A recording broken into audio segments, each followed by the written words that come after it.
আসসালামু আলাইকুম প্রিয় এসএসসি ভোকেশনাল এক্সাম 2026 শিক্ষার্থীবৃন্দ, আমরা ইসলাম শিক্ষা সাজেশন দিচ্ছি। এখন অনুধাবনমূলক প্রশ্ন হিসেবে খ নম্বরে সৃজনশীলের আমি মোট 6টি প্রশ্ন তোমাদেরকে সাজেশন দিতে চাই। এটি হলো তোমাদের দ্বিতীয় অধ্যায় শরীয়তের উৎস, এই অধ্যায় থেকে নেওয়া হয়েছে।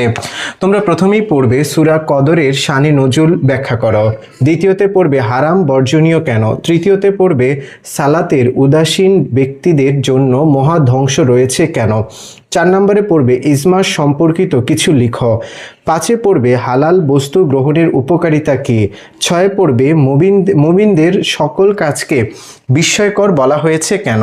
তোমরা এই 6টি প্রশ্ন খুবই ভালো করে পড়বে, এগুলো তোমাদের গাইড বইগুলোতে রয়েছে, মেইন বই রয়েছে, সেগুলো থেকে তোমরা তথ্য সংগ্রহ করে লিখবে। আর আগামী 10 জুন থেকে আমরা একটি নতুন ব্যাচ শুরু করতে যাচ্ছি, যারা ভোকেশনাল 27-এর পরীক্ষার্থী তাদের জন্য।